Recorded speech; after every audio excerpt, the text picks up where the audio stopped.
The biggest Khalipe question is about the final potential requirement. I was able to reach 700 attack and 300 defense, but the results were different than what I expected. You can see the results on the screen. To reach 709 attack and 305 defense, I had to use attack percent on 5th and 6th piece. I left the 4th piece empty for a better calculation without crits. For comparison, I used the 5th piece as instinct percentage and 6th piece as defense percent to reach 507 attack and 348 defense. Surprisingly, 48 more defense and 200 less attack had 21% better results across hand-to-hand combat, upward slash and silver whale damage, and about 5% increase on vulture ejection itself. But then I tried instinct percent on 5th and attack percent on 6th to reach 599 attack and 314 defense, and this was roughly 2% better than defense on 6th piece.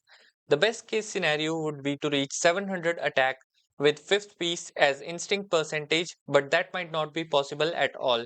So realistically speaking, the best possible outcome is the 5th piece as instinct percent and 6th piece as attack percent, even if it doesn't reach 700 attack requirement. But make sure your defense is above 310, as 310 seems to be the rough breakpoint where attack percent 6th piece starts giving better result than the defense percent 6th piece. If you can't reach at least 310 defense from substats, run a defense percent main stat 6 piece instead. But if you have around 310 or higher defense from substats, an attack percentage main stat 6 piece is definitely better. Khalipe is the strongest vanguard currently in the game with great AoE damage plus shields and one of the best for multi-enemy auto farming, especially if you pair her with zero cost tech teammates.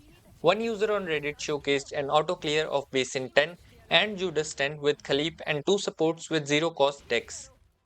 700 attack really feels like a bait. It's only possible if you use attack percent on right side memory fragments, but then you lose either defense or crit rate or the instinct percent damage. Most of her damage including Silver Whale is defense based damage, which takes 210% of defense and 30% of attack, so it's not worth chasing 700 attack. I've already covered the items and shop cards in the main guide, so you can check that out after this video. But I usually pick up Iron Wall and hand-to-hand combat as they are amazing, and this shield card with retain can be good for a shield heavy build.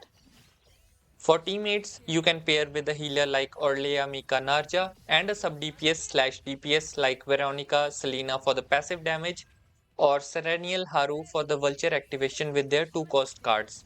You can also use another vanguard like Magna Amir Maribel, but this team can be slow for chaos, though it's really good performing in the Tower of Screams. Her final potential is independent as explained in the guide. You can have the 300 defense and get the additional shield. The 700 attack is really not possible without losing defense or instinct percentage, and it's not worth it. Line of Justice works on the vulture ejection, yes, but it does not work on Silver Whale as it's an independent ability as far as I know.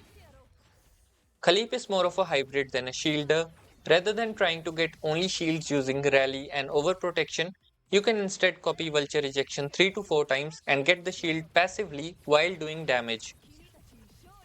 For memory fragments, 2-piece crit damage, 2-piece defense is a must, and 2-piece attack is working best, but you can also use 2 flex pieces with good substats or 2-piece agony paired with the Gastronomicon book to apply agony and activate the set. The best way to stack silver whales is to get 3 or 4 copies of Vulture Ejection, which is also her best deck possible. You can also get the Silver Whale Epiphany on Rally card, and then you can also get the Silver Whale Epiphany on Great Sword Aquila if you like it. Khalipe is supposedly a bear, and according to the lore, she found the bird in a hurt state and helped it. After that, the bird follows her throughout her journey. Wilhelmina is her best partner, and she might be even better than Zeta because Will buffs defense stat, which buffs her ego skill as well as Silver Whale damage. For a quick conclusion about where Khalipe stands in the rankings, in the current state of the game, DPS characters are more favored than vanguards, and the Tower of Screams floor 1 to 75 also feels similar. While she's the best unit currently for Tower as she provides damage and shields, the damage from the boss fight attacks increases rapidly, and at some point they just one-shot you irrespective of the shield you have. unless you're running a full Vanguard team, which can be a little slow. So you're better running a DPS character alongside Khalipe and trigger her vultures passively. Also, with 9 releasing in 2 weeks, I think she will be a single target Khalipe with higher damage, and it will be kind of a Yuki and Rin situation where Yuki can output similar damage to Rin if there are 3 or more enemies, but Rin outperforms her in single enemy fights, which is fair.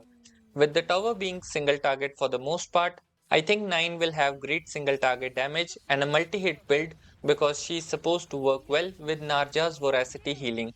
She might even have a flexible build option between AoE and single target, but we'll find that out in 2 weeks.